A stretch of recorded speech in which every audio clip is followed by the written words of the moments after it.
Hello everybody, this is Manu S and welcome back to another Eternal Top Decks video series. So today we are going to update one of the tier 1 decks in the format right now, Argenport Midrange. It is also currently tearing up the tournament scene, especially the Team League. The deck has been strong basically since day one, since the release of Tavrod Auric Broker, when it became a real contender, and since then, even with like losing cards like Patholo to nerfs, the deck has remained a tier 1 deck more or less throughout, and it just got some decent new tools, not a whole lot, but just enough to push it back on top once more, it seems like. So let's take a look at the latest iteration together. Here is the list. This is what our team has come up with. Nothing too fancy, nothing too flashy, just a very straight and robust list, which is basically what you would expect from a mid-range deck like that. It's just built to be reliable, robust, and well-rounded, and just do the same thing every game, really. Commando has been the one focusing on the deck the most, because it's one of his pet decks, pet archetypes, and generally kind of the playstyle and direction he prefers, so he's always the one to first go back to the deck usually. And yeah, the most obvious inclusion from the new set is Unseen Commando. It gives the deck more evasive units, which is nice, giving you more of an Air Force race plan. And the lifesteal is also really nice with Bloodletter, since Bloodletter only gives you lifesteal once, but if you put it on a Commando, you get like a 6-7 lifesteal flyer on offense, which is really, really good and really hard to beat. Like if the opponent doesn't stop it and they are not a control deck, they can basically not beat it. There is currently no other synergies with Unseen Commando other than giving Protect to another flyer or a Tavrod turning on Commando, but there really doesn't have to be. I mean, a 2-3 flying lifesteal blocker that is a 3-4 flying lifesteal attacker for 3 is already above the curve and like really, really good. The ability is just like adding insult to injury for your opponent, really. We currently run Tinker Overseer as additional unit, because the deck kind of needed another unit and a bit better curve, and the two options sort of seem to be Tinker Overseer and Auric Interrogator. The problem is Interrogator both makes the deck slower and clutters your 3-drop more. Like we already have 16 3-cost cards, 8 of them units, Bloodletter to follow up on 2-drops, and the removal. So the more cards of the same cost you have, the harder it becomes, especially when they are more expensive cards, to do 2 things in a turn, from like turn 4 or 5 onwards, to, for example, catch up when behind and stuff. So you really don't want your curve to be more cluttered than this. The 3-drop as it is right now is sort of the maximum that I'm really willing to run.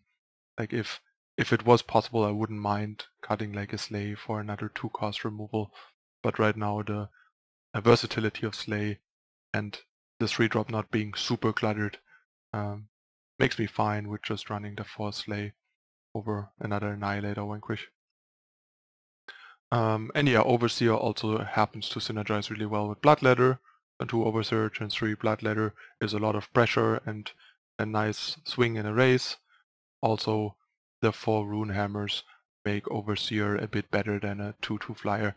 Like my main beef with Overseer always has been the fact that it's a really bad card against aggro, because a 2 health unit on turn 2 in a deck that is meant to be on the defense against aggro is just really bad. You can't block any of their 2-drops, and you only trade with their 1-drops when blocking. So that's really not where you want to be for 2 power. You want, if you would trade with their 1-drops, you at least want to also be costing 1, or if you cost 2, you should be able to block those. But Tinker Overseer overall just seems so much better than, say, Dream Snatcher, simply because Dream Snatcher casting double shadow is very taxing on the power base, especially because you want to go heavy Justice Sigils, both because we have Favor, bringing Shadow and Justice both up to 9 virtually, plus the 12 duels. And the other thing is, turn 2 double Shadow into only double Justice 3-drops makes it also really hard to curve Dream Snatcher into your 3-drops, other than Bloodletter, and also Dream Snatcher with Bloodletter is definitely a bit worse than Overseer, I would say. And the other thing is the Sabotage synergy is a bit of a pseudo synergy, because a lot of the time you want to go Sabotage into 2-drop and not 2-drop into Sabotage plus often nothing, because you don't have that many 2-cost cards unless you get like a target for your Favor or Vanquish or Annihilate, really. So it's just a bit awkward, but I could see, especially on ladder, if there is a lot of aggro, to try Dream Snatcher over Overseer and maybe cut some of the sigils for some diplomatic seals, like maybe 2 Justice Sigils and a Shadow Sigil for like 3 diplomatic seals or something, to try and accommodate the Dream Snatchers better, or maybe even try 4 seals. To be fair, the ultimate is also not bad against slower decks. Sabotage sometimes makes it a 3-3, which is really nice, so it's like kind of in the same boat stat-wise as the Overseer in terms of being a threat. And sometimes your opponent just randomly discards stuff to make your Dream Snatcher bigger, especially opposing Tavrods, for example. The other thing with Interrogator is that I think in order for Interrogator to be good enough, you kind of have to play for Dark Return, and that would mean giving up on like Sabotage, which I really don't like, because Sabotage is very crucial at both beating high impact power cards that just go over what you are doing and trying to break your neck, be it Partial or just some powerful card draw like Channel or stuff like that. So just a game breaking kind of cards, while control, you're not an aggro deck, so control gets to the late game much more often and much easier against a deck like this, and then they get to use their more powerful cards, and Sabotage denies them those, while also at the same time against more aggressive tempo-oriented decks that are faster than us, we get to take away their tempo plays, their cheap removal that impairs our blockers and stuff like that, to make it easier for us with our overstated units to stall out their aggressive units and stabilize and take over with our fatties. So Sabotage, in my opinion, is absolutely critical to any sort of shadow mid-range deck, really. I have figured that out basically way back in set 1 when I started pushing and playing my Stone Scar mid-range deck before the Champion of Chaos got nerfed, and the card was incredibly good and essential to the strength and success of the deck. And that really hasn't changed. If not, it might have even gotten better than it used to be, because there's less decks with barely any targets, and the targets have become better and so on. So yeah, Sabotage is just the card that makes these types of shadow-based mid-range decks tick, so really don't underestimate that card. Yeah, then the Tinkers also just add to the Flyers chain that I talked about. Like, now we have Tinker, Commando, Enforcer, and Doom, so that's 16 Flyers. Gives us a very solid Air Force plan, making it much harder, especially for like other mid-range decks to beat us, because we can just raise them in the air. We have Bloodletter to help racing, we have Commando to help racing, we have the best removal in the game basically. We have Tavrod on the ground locking up things, we have Runehammer to kill opposing Flyers, so the Flyers become really annoying real quick. And of course we got 4 Crest, which is great. The deck doesn't do much on turn 1, has plenty of room usually to get Crest going early on, and makes the power even a bit more consistent, but the main thing is it makes the power drops and the deck more consistent. Color-wise the deck was like totally fine before already, since we basically just upgraded seals into crests, which was not a big gain in terms of color stability really for a deck like this. But the crests make it easier to run 30 power rather than 31. What it did is it costs us the monuments. Actually, now that I look at this, I could see just running like 1 monument if we don't run seals.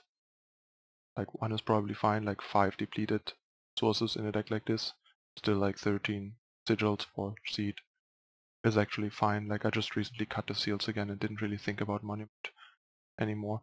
But yeah, this makes it that much easier for the deck to get away with 30 power while not screwing, because you can aggressively crest for power and bottom any non-power card if you need power drops to curve out, and if not, it prevents you from flooding and or drawing situational cards that are not good right now.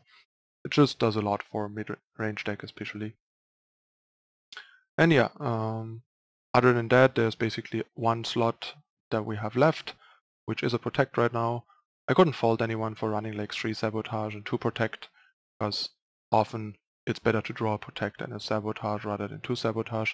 But you have to keep in mind, overall sabotage is a lot better in this deck because of the curve nature. Like sabotage is the only card that allows you to develop a Tavrod turn 5 on curve while still protecting it, taking their often 1 answer for Tavrod.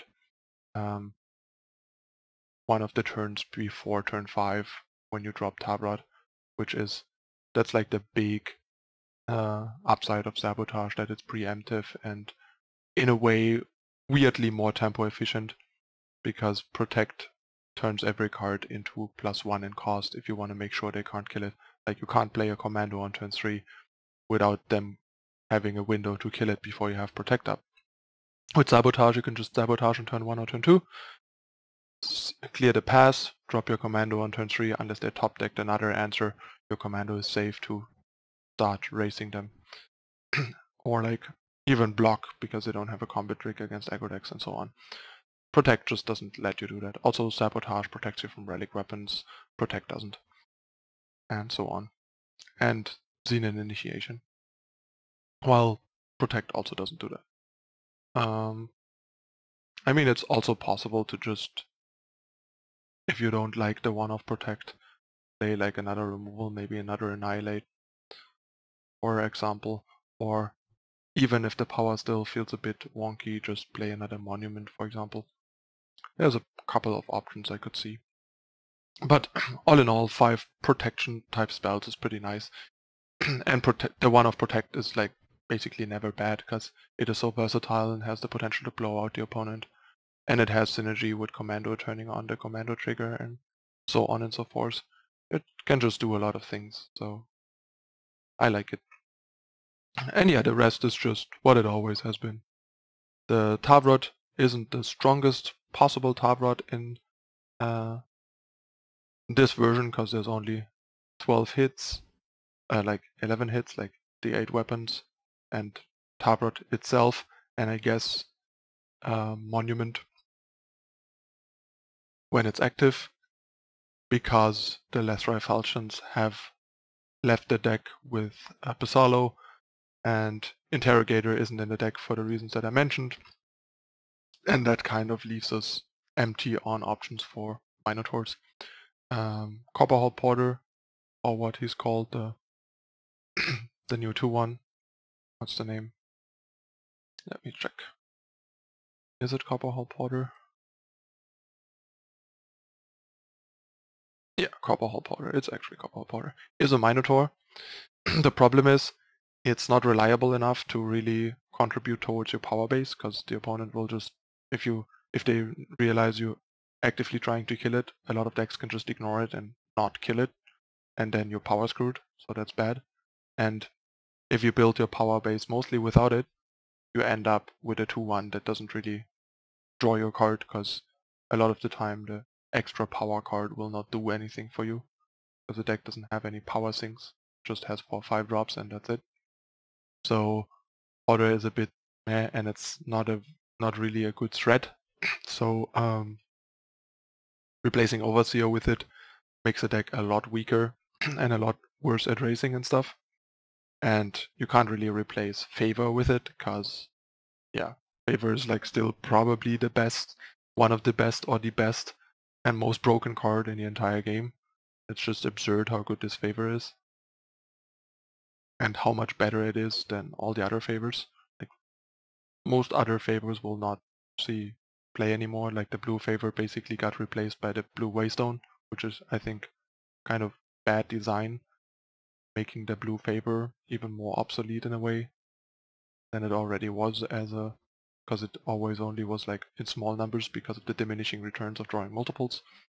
And then like the time Favor is like okay in some decks that have enough ways of turning random no threat bodies into threats, but these decks and types become slower and weaker and the card becomes less playable, while Vara's Favor is still just like an incredible powerhouse. It's just absurd. It's like Sabotage and Favor are two of the cards that make these like shadow-based mid-range decks as strong as they are and make them tick. The rest is just like filling out the roles and serving purposes. Even Tavrod. Like Tavrod is one of the best possible or the best possible and most powerful threat for a deck like this, sure, but in the end you would just have a bunch of dudes and some removal without Sabotage and Favor. Favor lets your removal punch through Aegis, lets you pop face Aegis for your Sabotage, lets you have more removal for small units trying to swarm you early on without giving much equity and putting fringe cards against specific archetypes in your deck, and that like as a part of your power base, so it also saves you deck slots and so on. And yeah, I already talked about what Sabotage does. It's just amazing. So yeah, talking about cards that I didn't include basically has mostly been Porter and Interrogator, and I think there's not really any other reasonable considerations really. Dream Snatcher has also been talked about as an option, so I think we covered everything really. Balchan is not good enough without like an Aegis unblockable unit like Bethalo, so yeah, I don't really see any other card being appealing right now. There is the 2/3 like Warcry Valkyrie that gives your units with a weapon deadly, but that's not even that impressive. A 2/3 on its own is pretty underwhelming. The Warcry on a 3-drop is mediocre. Sure, Commando turns it into a 3/4, fine, but the other thing is, being a Valkyrie or being a gunslinger is irrelevant in the deck, and there's only 4 weapons, and the weapon will make most units big enough that deadly doesn't have that much value either anymore. So yeah, the card just wouldn't add anything to the deck really, other than clutter the curve. Okay, that's the deck. List has been crushing. If you watched the Team League last weekend, you saw Commando 6-0 in games and 3-0 in matches our opposing team, and you could also see O&D bringing 2 copies of this deck basically with almost the same list as ours, and also sweeping their opponent, I think, with the first copy of this deck. Let me just say here real quick, I think it's really weird that you can bring 2 copies of the same deck in Team League. It's like pretty random, but I guess the rules allow it. But yeah, it's weird and awkward. But it is what it is. And the deck is definitely really well-rounded and powerful and proactive, capable of punishing stumbles and stuff. Okay, that's it for the deck list.